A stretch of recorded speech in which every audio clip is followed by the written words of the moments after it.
नमस्कार मित्रों।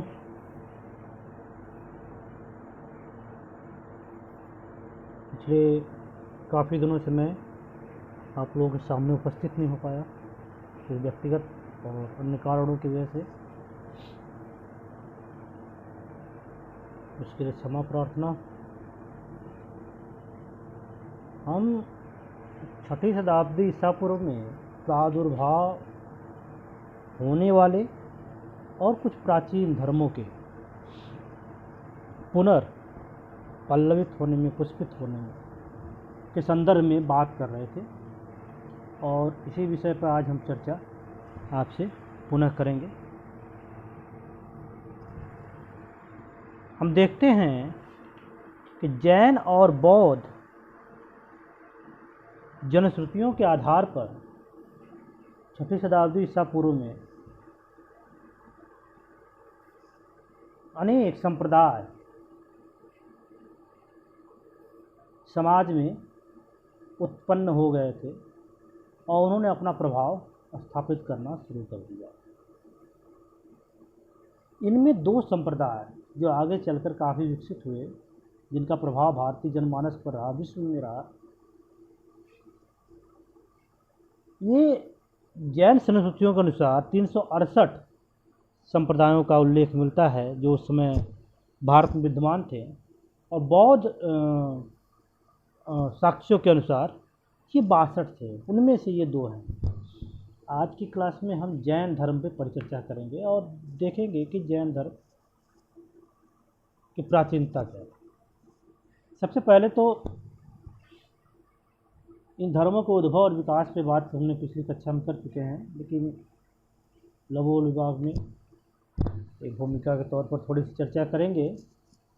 जैसा कि हम जानते हैं, उत्तर वैदिक काल में जब ऋग्वेद जो उपनिषद काल आता है, इस काल में 4 वर्ण ब्राह्मण, क्षत्रिय, वैश्य और शूद्र ये समाज में स्थापित हो चुके थे। शूद्रों की स्थिति दयनीय थी, उनके पास अधिकार नहीं।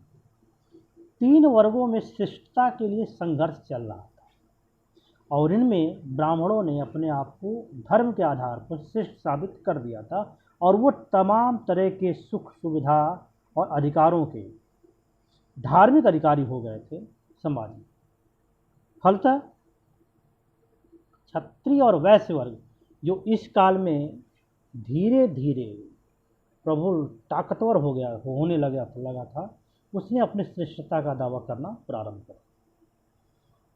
क्षत्रिय जो लोहे के आविष्कार हो जाने के कारण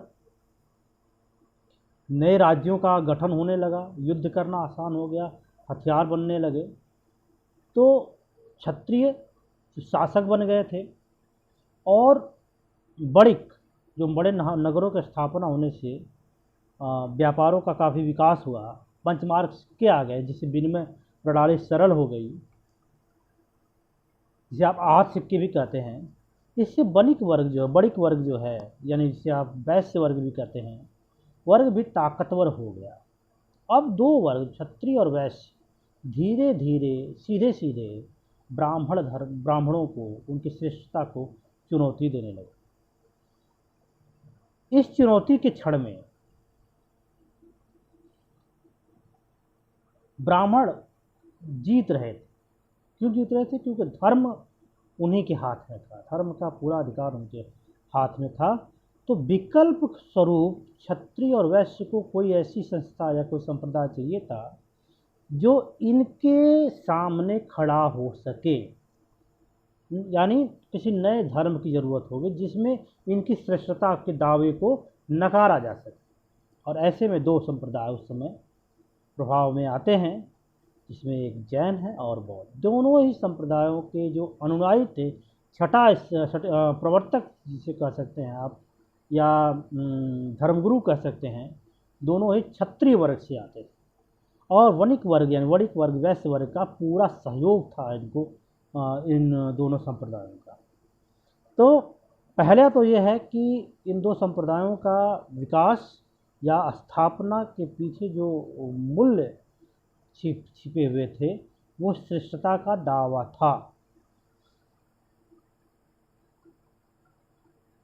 इससे आप समझ सकते हैं। तो आज हम बात करेंगे जैन धर्म के संदर्भ में, हम आज परिचर्चा करेंगे। आज की कक्षा हमारा जैन धर्म। सबसे पहले तो हम ये जानना चाहते हैं जैन है क्या। जैन शब्द जिसका विकास हुआ है ये संस्कृत से बना हुआ है। संस्कृत भाषा का शब्द है जिसका संस्कृत भाषा का शब्द जिन, जिन शब्द से जैन शब्द का उत्पत्ति हुई है। जिन का अर्थ होता है विजेता। विजेता, और विजेता कौन? अपने इंद्रियों को जीतने वाला। अपने इंद्रियों को जीतने वाला कौन था? जितेंद्री, जिसे आप जितेंद्री भी कह सकते हैं।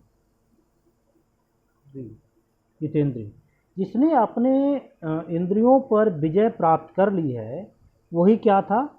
जैन था। वही क्या था? वो जिन था। और जिन शब्द से किसका जैन शब्द की उत्पत्ति हुई। तो जैन धर्म के जो महात्मा थे उन्हें जिन कहा जाता था, निग्रंथ कहा जाता था।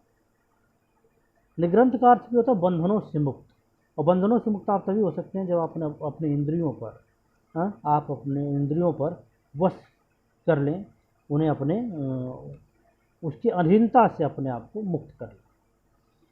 तो सबसे पहले ये हमें ज्ञात हुआ कि जैन शब्द की भी उत्पत्ति जिन धातु से हुई, तो संस्कृत से जिसका विकास हुआ है। अब दूसरे अभिमत के अनुसार हमें ये जानना है कि जैन धर्म का समय क्या रहा है। जैन शब्द की प्राचीनता क्या है। जैन धर्म की प्राचीनता।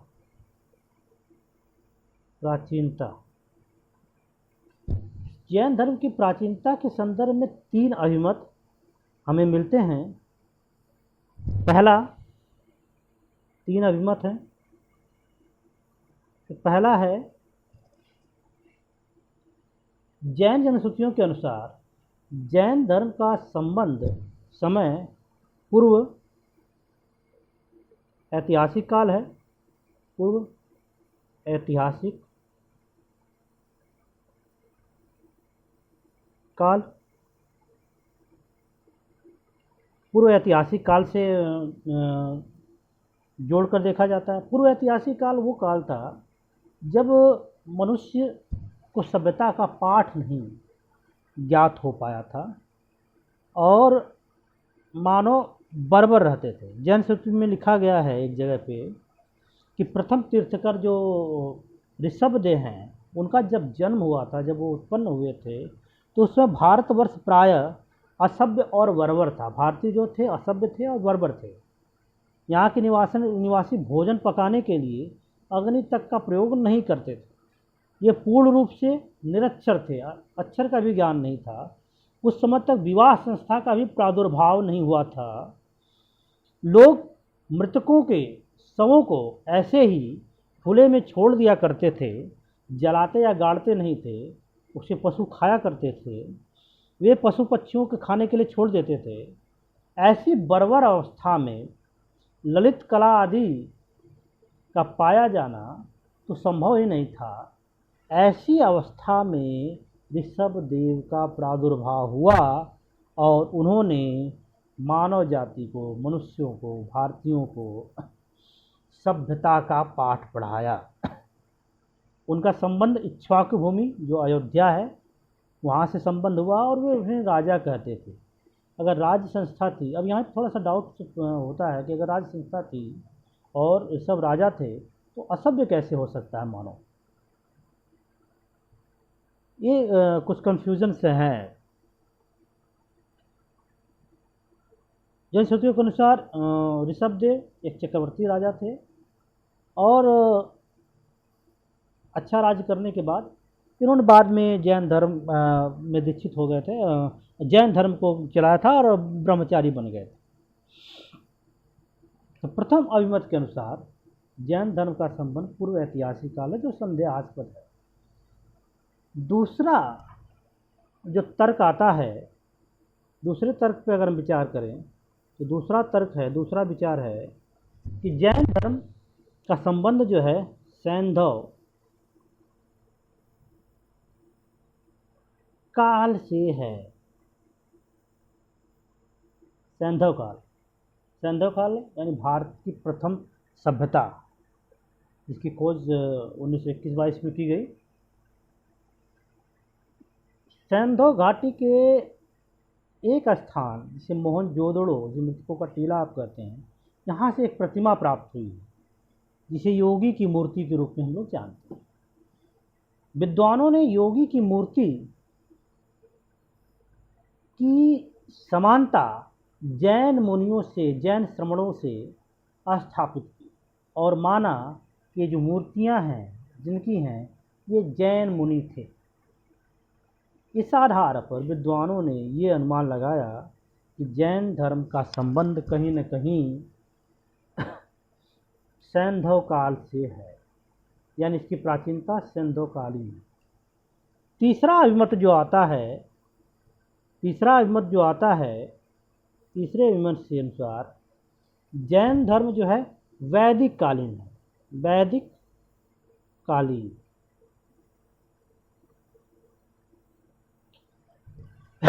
इसके संदर्भ में विद्वानों ने कुछ तथ्य दिए हैं, जिसके अनुसार कुछ विद्वानों का मानना है कि ऋग्वेद में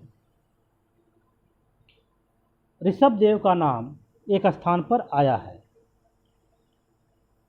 यजुर्वेद में एक स्थान पर लिखा हुआ मिलता है कि ऋषभ धर्म प्रवर्तकों में श्रेष्ठ हैं। तो ये जो ऋषभ शब्द है जिसका नाम है, इसको ये जैन मुनि, जैन धर्म के प्रथम आचार्य ऋषभदेव से स्थापित करते हुए मानते हैं। अथर्ववेद गोपत ब्राह्मण में भी गोपत ब्राह्मण में एक स्वयंभू काश्यप का उल्लेख मिलता है और विद्वान इस स्वयंभू काश्यप का संबंध तदात्म ये ऋषभदेव से स्थापित करते हैं। श्रीमद् भागवत में एक स्थान पर ऋषभदेव नाम उल्लेख मिलता है और इसके संदर्भ में ज़्यादातर लोग मानते हैं कि ये जो ऋषभदेव हैं ये जैन आचार्य रहे। तो हम देख रहे हैं कि तीन अभिमत हैं, पूर्व ऐतिहासिक काल, सैंधव कालीन या ऋग्वेद काल या वैदिक काल से जैन धर्म का संबंध स्थापित किया जाता है और प्राचीनता मान जाती है। जब पूर्व ऐतिहासिक काल से संबंध जोड़ना या सैंधव काल से संबंध जोड़ना कहीं न कहीं बहुत ही अधिक अतिशयोक्तिपूर्ण लगता है, लेकिन सैंधव काल या फिर वैदिक काल में स्वीकार किया जा सकता है कि जैन धर्म का अस्तित्व रहा हो, क्योंकि योगी मूर्ति जैसे वेदों में मुनुओं की, गृह त्यागियों का बहुत घोर आलोचना की गई है। क्या सी बात है, अगर ये जो आचार्य थे धर्म से जुड़े हुए होते हैं, वैदिक धर्म से जुड़े हुए होते हैं, तो उनकी आलोचना नहीं करते। हम देख रहे थे कि आर्य और अनार्य संस्कृति में संघर्ष भी हो रहा था उस काल में, तो जाहिर सी बात है अपने संस्कृति से विपरीत संस्कृति के श्रेष्ठ जनों का आलोचनाएं की जाती हैं। तो उसमें आर्य संस्कृति में या आर्य ग्रंथों में, वेदों में अगर जैन मुनियों की आलोचना की गई है तो कोई बड़ी बात नहीं, अतिशयोक्तिपूर्ण नहीं लगता है। ये तीन अभिमत आप जैन धर्म की प्राचीनता से ले सकते हैं। इसके साथ साथ अगर हम बात करें तो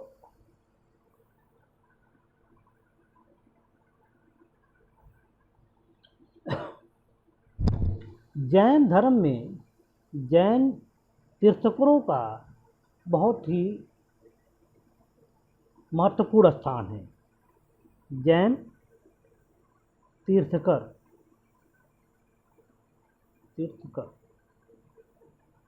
जैन तीर्थंकर जैन धर्म में अब तक कुल 24 तीर्थंकर हुए हैं, जिनमें 24वें तीर्थकर महावीर जी थे और प्रथम ऋषभ जी।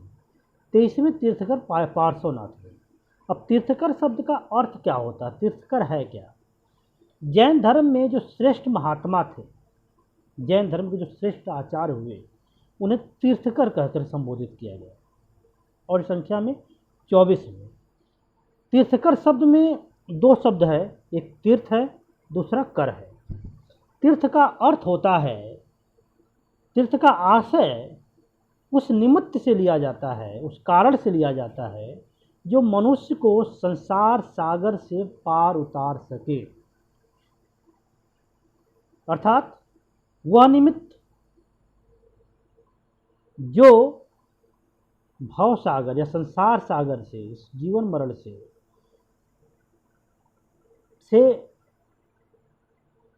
निकलने का मार्ग बनाता है, रास्ता बनाता है, तीर्थकर करता है, निर्माण करता है, निर्मित करता है, उसे वो तीर्थकर कहते हैं। इस तरह से जैन धर्म में संसार सागर से पार उतरने निकलने के निमित्त का निर्मिति करने वाले व्यक्ति को तीर्थकर कहा गया है।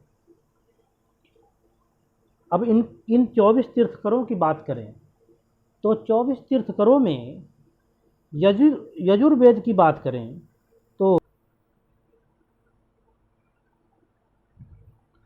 जैन धर्म के जो 24 तीर्थकर हुए हैं, उनमें प्रथम तीर्थकर ऋषभदेव थे। दूसरे तीर्थकर जिनका उल्लेख यजुर्वेद में मिलता है, ऋग्वेद में भी मिलता है, दूसरे तीर्थकर जो हुए, जिन्हें हम अजितनाथ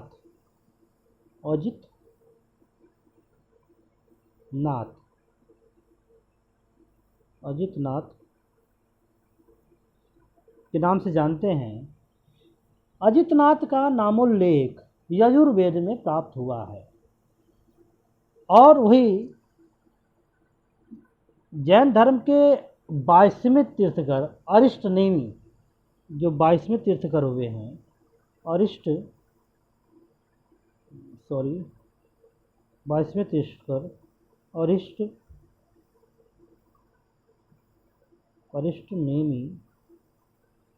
अरिष्टनेमि का उल्लेख ऋग्वेद में आया हुआ है। ब्राह्मण पौराणिक परंपराओं की बात करें तो इसमें 23वें तीर्थकर जो हुए हैं, 23वें तीर्थकर पार्श्वनाथ जो महत्वपूर्ण थे। पार्श्वनाथ, ऋषभदेव के बाद पार्श्वनाथ का काफ़ी महत्वपूर्ण स्थान है जैन धर्म में। पार्श्वनाथ का उल्लेख 24 अवतारों में के रूप में किया गया, 24 अवतारों में उनका स्थान दिया गया है और तुलसी ने अपने रामचरितमानस में इनकी स्तुति भी की है। पार्श्वनाथ के समय की बात करें तो पार्श्वनाथ का समय ये महावीर से लगभग 250 वर्ष पूर्व इनका जन्म हुआ था। ये इनके अस्तित्व में थे। इनके पिता का नाम अश्वसेन था।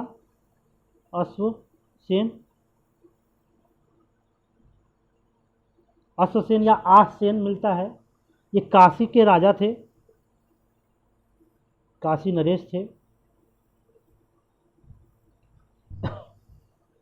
माता की बात करें तो पार्श्वनाथ की माता का नाम वामा था।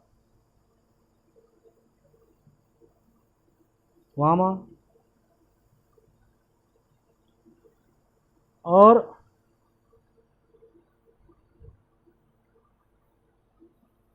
पत्नी प्रभावती,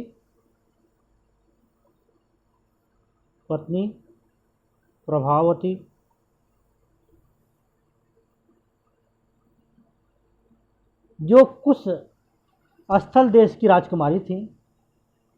83 दिनों तक इन्होंने घोर तपस्या किया था। 83 दिन तक घोर तपस्या। फिर जाकर के इनको 84वें दिन सम्मेय पर्वत पर इन्हें ज्ञान की प्राप्ति हुई थी। और ये कुछ 100 वर्ष तक इनका जीवन काल रहा। ये जैन तीर्थकर पार्श्वनाथ के संदर्भ में कुछ जानकारियाँ हैं। जैन साहित्य में पार्श्वनाथ के अनेक अनुयायियों का उल्लेख मिलता है, जिनमें कुछ महावीर के समय में थे। महावीर भी पार्श्वनाथ के ही अनुयायी थे और पार्श्वनाथ के कुछ अनुयायियों से महावीर का वाद विवाद भी हुआ था और पार्श्वनाथ के अनुयायियों को निग्रंथ कहा जाता था। उनके अनुयायी निग्रंथ कहलाए, सांसारिक बंधकों में मुक्त रहने वाले कहाए गए। और जो जैन धर्म के पंच महाव्रत हैं, उनमें से चार व्रत जो हैं वो पार्श्वनाथ के दिए गए हैं। अहिंसा, हिंसा नहीं करना, सत्य, अस्तेय, अपरिग्रह, संपत्ति अर्जित न करना, ऐसे ब्रह्मचर्य को महावीर ने अलग से जोड़ा था। तो इनके कुछ महत्वपूर्ण जो अनुयायी थे जिनका महावीर से वाद विवाद हुआ था, उसमें एक नाम जो आता है, गांगेय का नाम आता है, जिन्होंने भगवती सूत्र की रचना की थी। गांगेय जिन्होंने भगवती सूत्र नामक एक ग्रंथ की रचना की थी।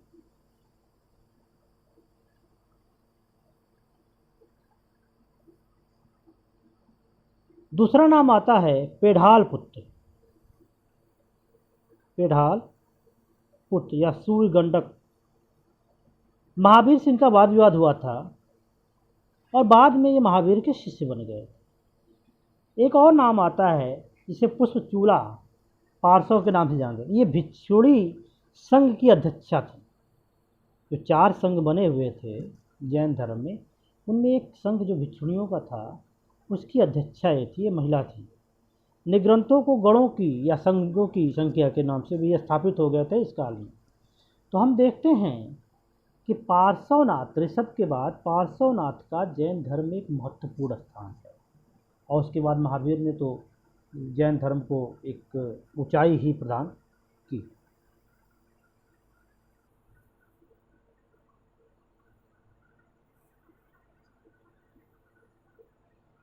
ये आप स्क्रीन पर देख रहे होंगे, ये 24 तीर्थकरों के नाम हैं। जैन धर्म के 24 तीर्थकर जो हुए हैं उनके ये नाम हैं।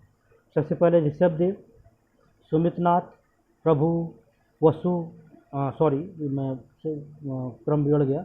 ऋषभदेव, अजितनाथ, संभवनाथ, अभिनंदन, सुमितनाथ, पद्म। कभी कभी नाम में थोड़ा सा अंतर मिलेगा आपको, उससे आप घबराइएगा नहीं। कोई सुमित मिल जाता है, सुमितनाथ भी जाता है, इससे कोई बात नहीं।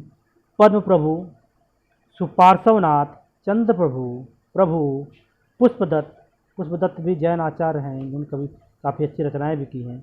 शीतलनाथ, श्रेयांसनाथ, वसुपूज्य, विमलनाथ, अनंतनाथ का भी कई जगहों को उल्लेख है। धर्मनाथ, पुथुलनाथ, अरनाथ, मल्लीनाथ, मुनि सुब्रतनाथ के भी कुछ महत्वपूर्ण ग्रंथ प्राप्त हुए हैं। नेमिनाथ का भी नाम आप जानते ही हैं। अरिष्ट नेमि, पार्श्वनाथ और महावीर, 24 हुए हैं। इनमें हम 23 पर बात कर चुके हैं।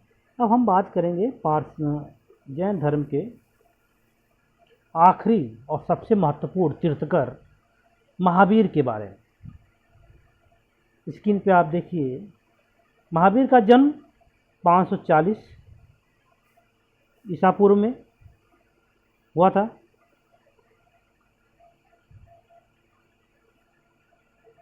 कहाँ हुआ? कुंडल ग्राम, जो वैशाली के निकट है, बिहार प्रांत में पड़ता है। पिता का नाम सिद्धार्थ था, जो बज्जी संघ के कुंडल ग्राम के ज्ञात्रिक क्षत्रिय कुल के प्रधान थे। माता त्रिशला थी, जो लिच्छवी शासक चेटक की बहन थी। बचपन का नाम महावीर का वर्धमान था। पत्नी यशोदा, जो कुंडी गोत्र के राजा समरवती की कन्या थी। पुत्री का नाम प्रियदर्शनी था। दामाद जमाली, जो प्रथम विरोधी बना। ज्ञान प्राप्ति के 14वें वर्ष में से विरोध उत्पन्न हुआ था। द्वितीय विरोधी के रूप में 30 गुप्त, जो ज्ञान प्राप्ति के 16वें वर्ष में इनके सामने उत्पन्न हुआ आया। और गृह त्याग की घटना की बात करें तो 30 वर्ष की आयु में इन्होंने अपने बड़े भाई नंदीवर्धन से आज्ञा प्राप्त करके उन्होंने गृह त्याग किया था। शिष्यों की बात करें तो मखलीपुत्र गोसाल जो आजीवन संप्रदाय के संस्थापक थे,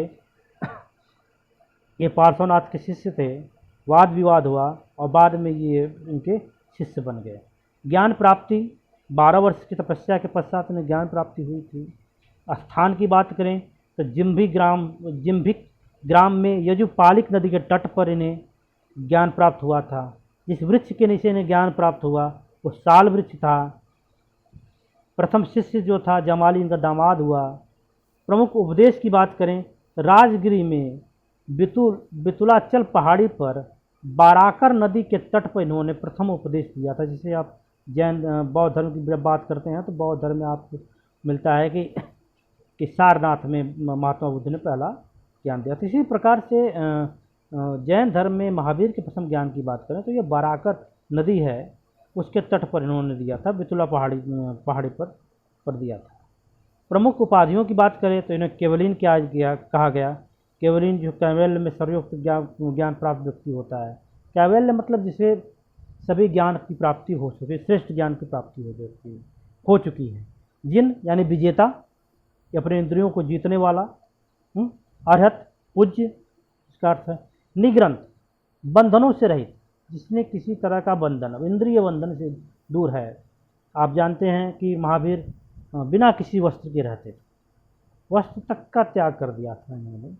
लोग पत्थर फेंकते थे लेकिन फिर भी उन्होंने कभी बुरा नहीं माना। और ये एक बहुत बड़ी बात होती है। हालांकि कुछ चीज़ें अजीब भी हुई उस काल में, जैसे कि जैन धर्म में जो भिक्षुणी संघ था महावीर के समय में, वे भी निर्वस्त्र रहने लगे।